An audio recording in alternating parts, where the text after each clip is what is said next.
A better analogy of that is if you take a chain or a rope to hold a little baby elephant, and it holds the little baby elephant in place, I guess that's a good thing. But as the little baby elephant gets bigger and bigger and bigger, that same chain is attached to the little baby elephant. And now the little baby elephant could break away, but doesn't. Why? Because they have learned to give into, if you will, the helplessness, or learned to give into that small chain. I think there is unfortunately, a pervasive learned helplessness in healthcare, particularly in long-term care. It's sometimes what I call an industry with low self-esteem. I mean, all of us in this room work in healthcare with seniors, right? Yes. Yes. Isn't that great? But haven't a lot of us that have been doing this a long time see a revolving door of people coming and going? Those people that are still in this room are people that have chosen to look at the glass as half full versus half empty. We are still the pioneers of trying to figure out, just like Children's Hospital has figured out what should be on the stethoscope of a physician when treating children, a little teddy bear. But what should be on our stethoscopes when treating seniors? We haven't figured that out yet. We are evolving. Huh? Elvis? Well, I think we could go Elvis, and then some people will go the Beatles, and some will say Led Zeppelin. But I think it's, you know how a lot of movies are being redone these days? Yes. Yeah. Well, Paul Revere's been redone. He yelled initially what? The British are coming? Now he's yelling, the yuppies are coming, the yuppies are coming. And as a result, in our healthcare facilities, as our opening speakers so eloquently pointed out, we are living in change as we are providing care every day. Now, it is true I'm going sailing, but as I'm going sailing, I'm leaving Thursday. I'm going to be back at Care Providers tomorrow, but leaving Thursday. But I'm lecturing in Florida on Friday. And true to form, what I like to do is prepare at the last moment, because many times I'm doing 3 or 4 talks in a week and I can't keep things straight. It works for me. So I often, if I'm flying somewhere, I'm preparing on the plane. And what happens normally is I think they put a sign above me. It says psychologist sitting here. And so they put people next to me that say, hi, I'm Bob, what do you do? And I say a psychologist. Then they go, well, what do you think about OJ or other things? And I go, I don't know. So what I have learned is I say, I work in a nursing home. Their face scrunches up like they bit into a lemon. They go, oh, isn't that depressing? Then they think I've got a heart of gold. The patience of Job, I assure them I don't have that.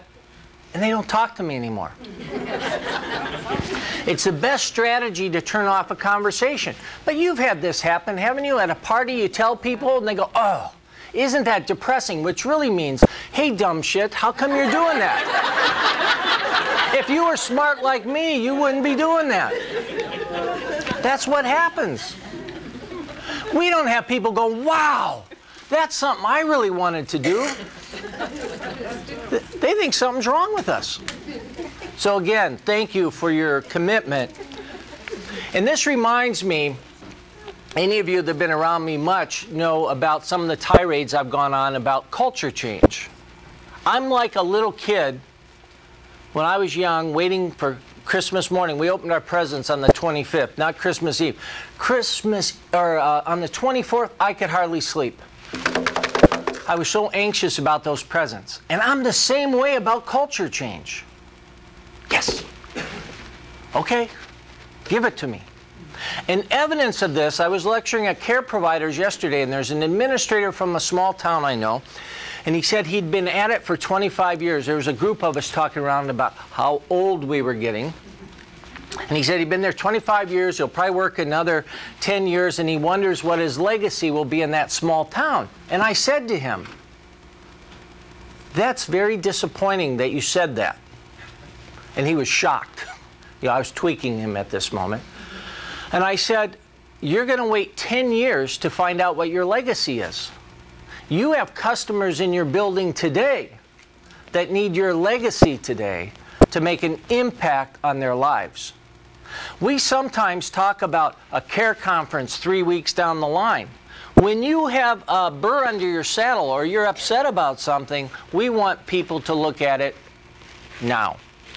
So we work in an industry that I believe has low self-esteem. We don't get credit.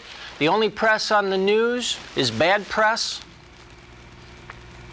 And even when we tell other people about what we do, they scoff at us. Now, when we think about culture change, I think about it as an action step every day, not at a corporate level or at a VOA level, because have any of you ever noticed how slow corporations move? That's a message to you, Wayne. Speed things up, man. We need culture change. Some people think putting a frickin' plant and a dog in a place is culture change. Ever notice how dogs get bonded to the staff? You have them in your facility? I wrote an article in 1986, the importance of having pets in the facility. 1988, I said, I'm not sure it's a good idea. A better idea maybe is bring your own dog, because I found all dogs became obese and they got bonded to the staff.